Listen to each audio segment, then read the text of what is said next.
안녕하세요. 호기심 많은 여러분. 잠시 혼잡한 거리를 걷고 있다고 상상해 보세요. 여러분은 어떤 옷을 입을지, 어떤 길로 갈지, 인사를 건넬 때 어떤 단어를 사용할지 스스로 결정합니다. 그 선택 하나하나가 전적으로 여러분의 것이며 여러분이 자기 운명의 설계자라고 느낄 것입니다. 하지만 만약 그 자유가 상당 부분 일종의 환상이라고 말씀드린다면 어떨까요? 우리를 둘러싼 보이지 않는 건축학이 존재합니다. 우리가 거의 알아차리지 못하는 사이에 우리의 모든 움직임을 밀어붙이고 형성하고 제한하는 침묵의 힘의 그물망이죠. 중력과 같은 물리 법칙은 아니지만 우리를 누르는 그 무게는 그만큼 강력하고 실제합니다. 오늘 우리는 그 숨겨진 구조를 밝혀내려 합니다. 이를 이해하기 위해 우리는 19세기로 거슬러 올라가야 합니다. 사회를 무작위적인 개인들의 집합이 아니라 고유한 규칙을 가진 하나의 살아있는 유기체로 바라보기로 결심한 한 남자의 정신 속으로 말이죠. 인간 삶의 혼란에 과학적 엄격함을 적용하고자 했던 인물입니다. 바로 과학적 사회학의 아버지 에밀 뒤르켐에 대한 이야기입니다. 그의 유산은 단지 학문적인 것에 그치지 않습니다. 우리가 왜 불안을 느끼는지, 왜 무리를 짓는지, 또는 왜 때때로 사람들이 스스로 생을 마감하기로 결정하는지를 이해하는 데 필수적인 도구입니다. 그의 작품은 현대사회가 스스로를 비추어 보는 거울과도 같습니다. 앞으로 몇 분 동안 우리는 그의 가장 복잡한 아이디어들을 해체해 볼 것입니다. 사회적 사실, 아노미, 연대, 그리고 자살에 관한 혁명적인 연구까지 말이죠. 여러분 자신의 독립성에 대해 알고 있던 상식에 의문을 던질 준비를 하세요. 우리 공존의 뿌리를 찾아 떠나는 이 지적 여정에 오신 것을 환영합니다. 시작하기 전에 중요한 말씀을 하나 드릴게요.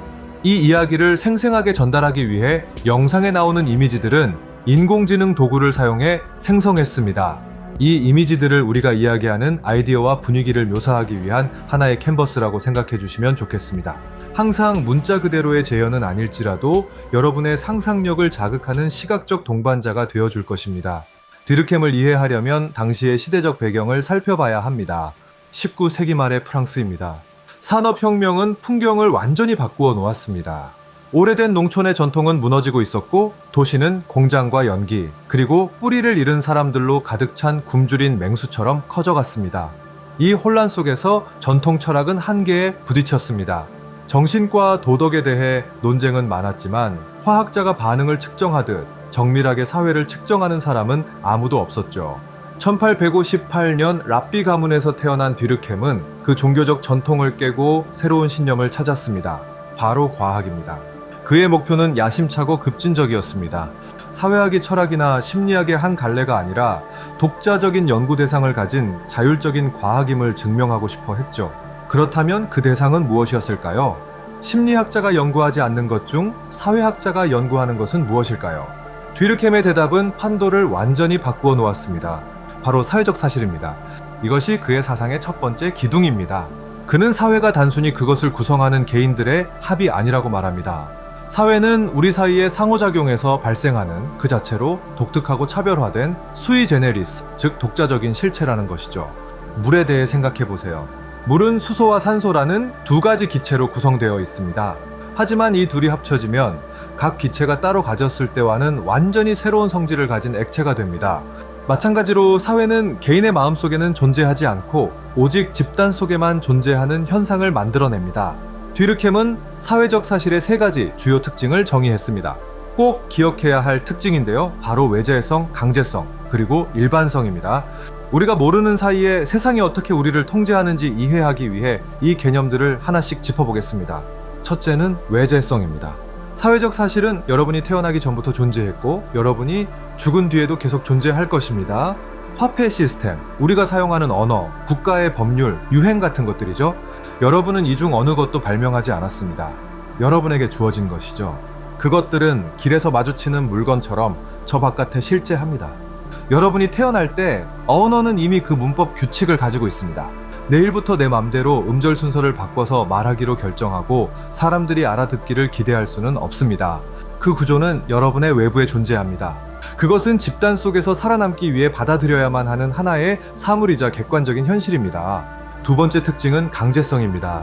이것이 가장 불안하게 느껴질 수도 있는 부분인데요. 사회적 사실은 우리가 특정한 방식으로 행동하도록 압력을 가합니다. 어떤 법을 어기면 감옥에 가는 것처럼 그 압력이 명백할 때도 있습니다. 이때의 강제력은 물리적이고 직접적이죠. 하지만 대부분의 경우 강제력은 미묘하고 거의 보이지 않습니다. 생각해보세요. 왜 중요한 회의에 잠옷을 입고 나가지 않나요? 그것을 금지하는 성문법은 없지만 타인의 시선에서 오는 압력, 비웃음에 대한 두려움, 사회적 거부감을 느낍니다.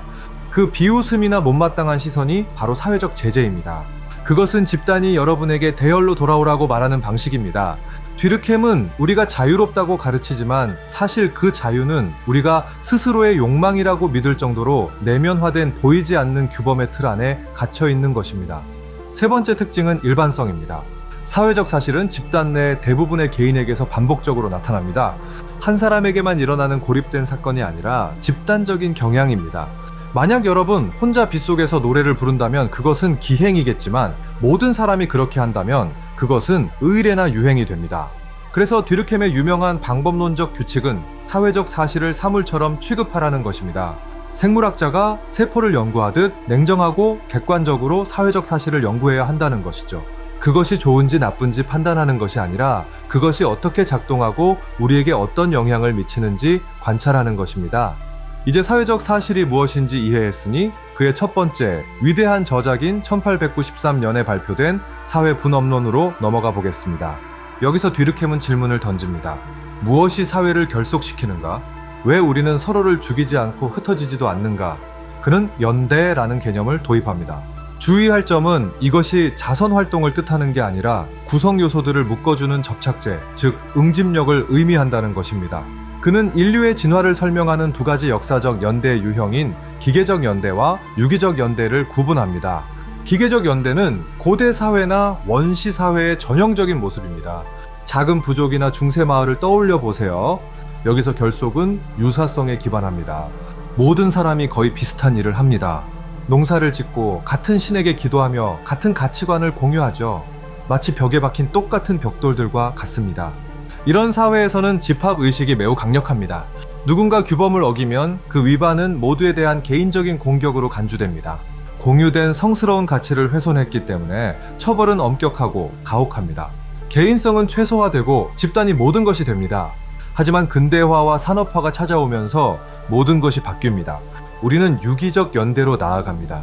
여기서 사회는 복잡해집니다. 우리는 더 이상 서로 닮지 않았습니다. 각자 다릅니다. 누군가는 빵을 굽고 누군가는 변호사이며 누군가는 엔지니어입니다. 이제 누구도 혼자서는 살아남을 수 없습니다. 우리가 결속을 유지하는 이유는 서로 같아서가 아니라 정확히는 서로 다르기 때문이며 서로를 필요로 하기 때문입니다. 나는 의사가 필요하고 의사는 정비사가 필요하며 정비사는 농부가 필요합니다. 이것은 인체와 같습니다. 간은 뇌와 닮지 않았지만 둘 다 생존을 위해 서로를 필요로 하죠. 이것은 진보이자 더 큰 개인적 자유를 향한 진화처럼 보입니다. 집합의식은 느슨해지고 더 이상 우리를 그렇게 심하게 감시하지 않습니다. 하지만 뒤르켐은 이 과정에서 그림자를 보았습니다. 이러한 변화가 너무 빠르게 일어날 때 발생하는 병리 현상, 바로 아노미입니다. 아노미는 문자 그대로 규범이 없는 상태를 의미합니다. 일종의 뿌리 뽑힌 상태죠.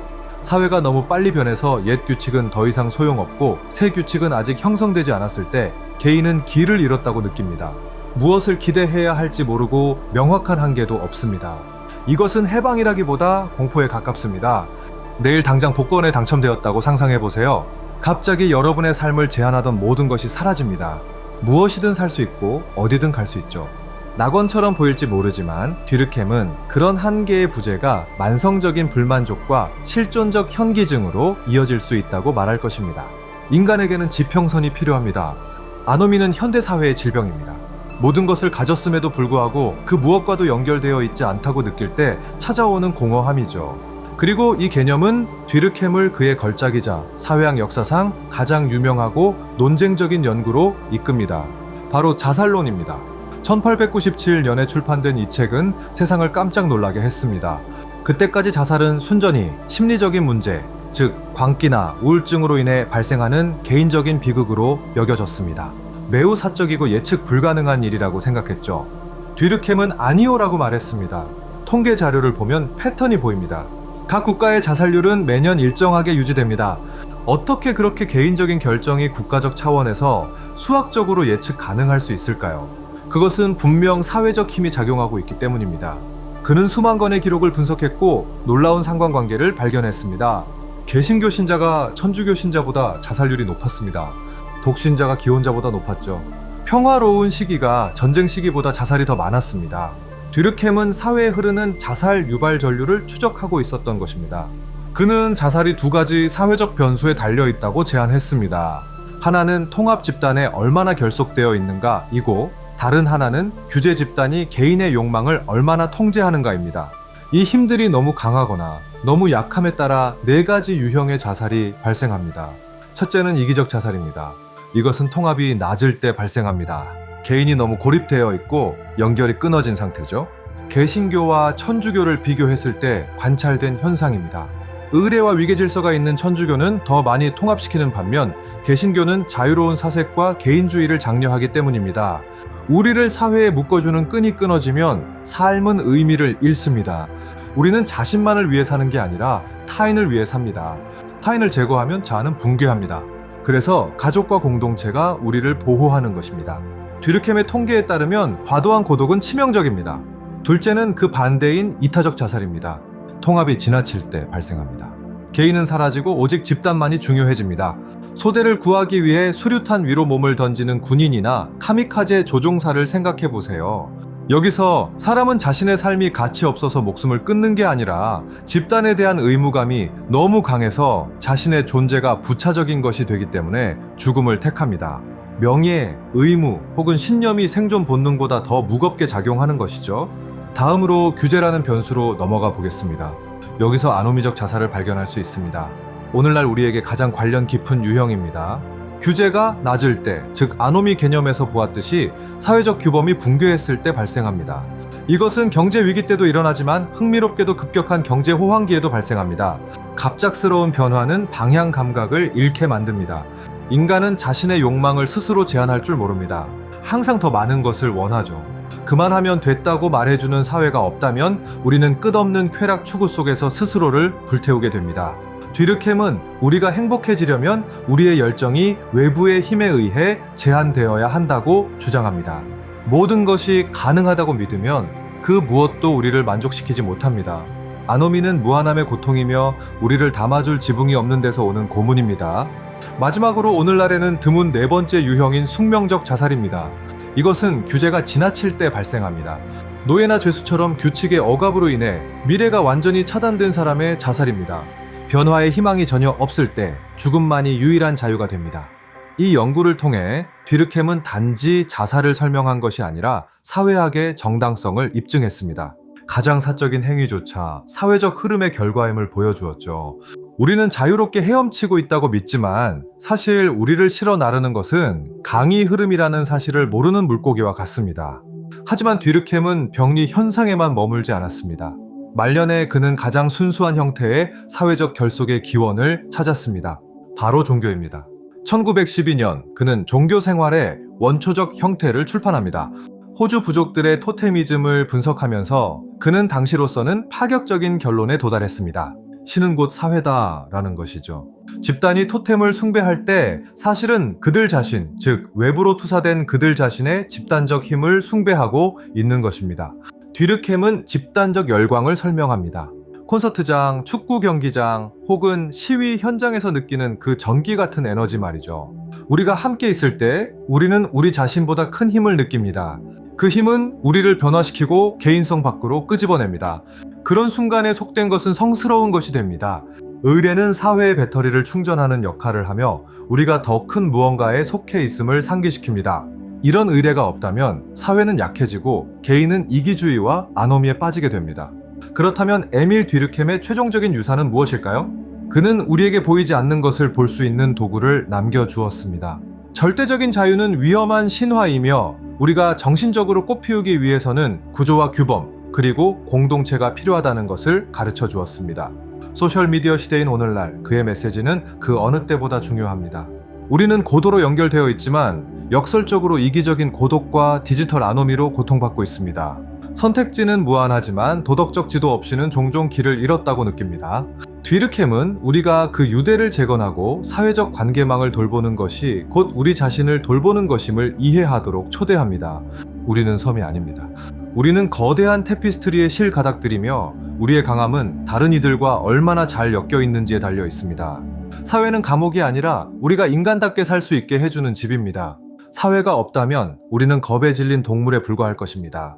사회가 있기에 우리는 문명을 이룹니다. 그것이 현대사회의 심연을 들여다보고 다리를 놓으려 했던 프랑스 교수의 위대한 가르침입니다. 이제 이 사회적 구성의 메커니즘을 조금 더 깊이 파헤쳐 봅시다. 뒤르켐은 교육을 단순히 지식을 전달하는 것이 아니라 체계적인 사회화라고 말했습니다. 아이 안에 사회적 존재를 만들어내는 과정이라는 것이죠. 아이는 이기적이고 비사회적인 존재로 태어납니다. 지금 당장 본능을 충족시키고 싶어 하죠. 뒤르켐에게 교육은 성인 세대가 젊은 세대에게 규범, 가치, 규율을 부여하는 도구입니다. 그것은 필수적인 권위의 행사입니다. 오늘날 학교에서의 권위를 비판하는 목소리도 많지만 뒤르켐은 그런 규율 없이는 아이가 자신의 열정을 조절하는 법을 결코 배울 수 없다고 말할 것입니다. 규율은 벌이 아닙니다.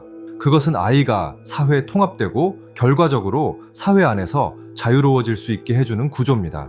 다시 범죄의 개념으로 돌아가 봅시다. 상식적으로 범죄는 사회적 질병이며 완전히 근절해야 할 대상입니다. 하지만 뒤르켐은 특유의 지적 도발을 통해 이렇게 말합니다. 범죄는 정상이다. 심지어 유용하기까지 하다. 끔찍하게 들리시나요? 하지만 사회학적 논리로 생각해 보세요. 범죄가 없는 사회는 존재하지 않습니다. 보편적이라면 어떤 기능을 하고 있음에 틀림없습니다. 그 기능이 무엇일까요? 우선 범죄는 도덕적 한계를 규정합니다.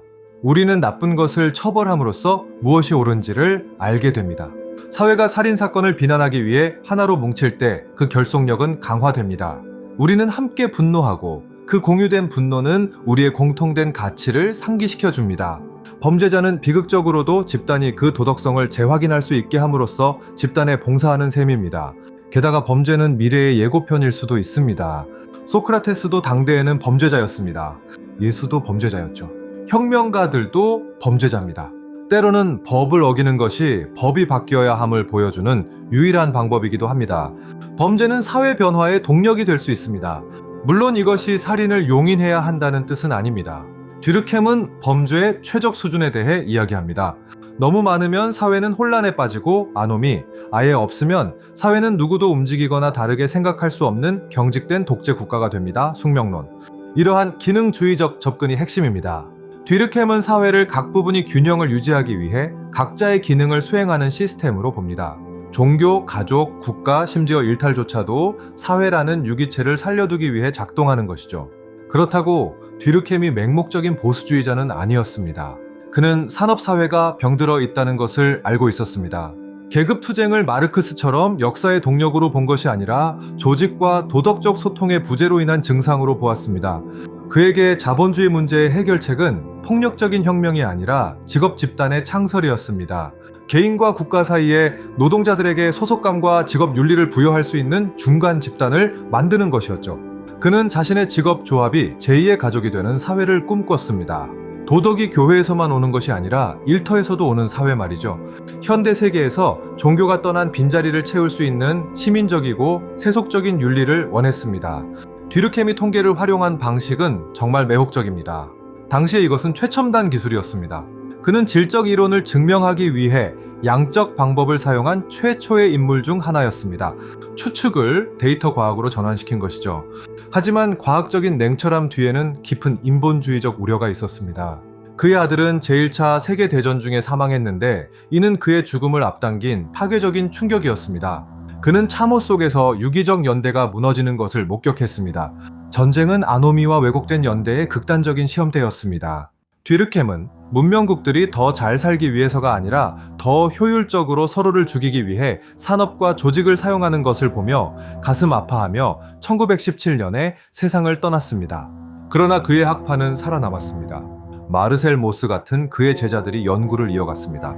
그가 창간한 잡지 사회학 연보는 수십 년 동안 사회 연구의 등대 역할을 했습니다. 그는 대학 내의 사회학을 제도화했습니다.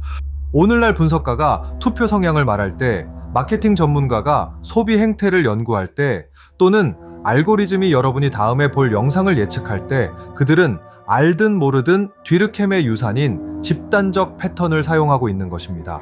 다시 호모 듀플렉스, 즉 이중적 인간이라는 아이디어로 돌아가 봅시다. 뒤르켐은 우리에게 두 가지 의식이 있다고 했습니다.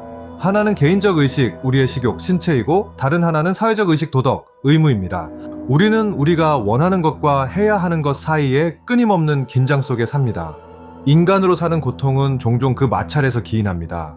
우리는 완전히 자유롭고 싶어 하지만 동시에 집단이 필요하다는 것을 압니다. 규범을 싫어하면서도 그것 없이는 불안해하죠. 우리는 안전함을 느끼기 위해 창살이 필요한 역설적인 존재입니다. 현재 맥락에서 아노미는 변형되었습니다. 이제는 규범의 부재가 아니라 모순된 규범의 과잉입니다. 세상은 우리에게 너 자신이 되어라 라고 말하면서 동시에 남들과 어울려라 라고 합니다. 소비하라면서도 지속 가능하라고 하죠. 이런 도덕적 불협화음은 새로운 형태의 사회적 불안을 낳습니다. 현대적 우울증이라는 이 조용한 전염병은 깊은 뒤르켐적 뿌리를 가지고 있습니다. 그것은 단지 화학적 불균형만이 아닙니다. 그것은 사회적 불균형입니다. 공동체라는 안전망을 잃고 허공에 떠있는 한 개인의 외침인 것이죠. 그렇기에 뒤르켐을 읽는 것은 고고학적 연습이 아닙니다. 그것은 시급한 진단입니다. 우리의 정신적 고통에 대한 해결책은 개인 상담뿐만 아니라 공동체, 의례, 그리고 공유된 목적을 재건하는 데 있다고 그는 말합니다. 오늘날의 세속적 의례들을 생각해 보세요. 스포츠, 콘서트, 심지어 컨퍼런스까지. 그것들은 집단적 열광을 만들어내려는 현대적인 시도들입니다. 우리는 90분 동안만이라도 전체의 일부가 되기를 간절히 원합니다. 뒤르켐은 경고합니다. 함께 축하할 것이 없고 공유된 성스러운 순간이 없는 사회는 서서히 죽어가는 사회라고 말이죠. 나의 문화는 우리의 문화와 균형을 이루어야 합니다. 그러니 다음에 유행의 압박을 느끼거나 성문화되지 않은 규칙을 어겨 죄책감을 느낄 때 화내지 마세요. 그냥 웃어보세요. 여러분은 지금 사회의 포옹을 느끼고 있는 것입니다. 여러분이 우주의 혼자가 아니라는 증거를 느끼고 있는 것이니까요. 그런 사회적 사실들은 우리가 공동으로 거주하는 집에 보이지 않는 벽입니다. 그 벽이 너무 좁으면 억압적일 수 있지만 절대적인 혼돈의 비바람으로부터 우리를 보호하는 데는 필수적입니다. 숫자를 들여다보며 영혼을 발견했던 사람 에밀 뒤르켐은 우리에게 현대 삶의 어둠 속을 걸어갈 손전등을 남겨주었습니다. 그는 보이지 않는 것을 보는 법과 집단이 가진 엄청난 힘을 존중하는 법을 가르쳐 주었습니다. 사회적 사실의 정의부터 자살의 유형을 거쳐 종교와 아노미까지 살펴보았습니다.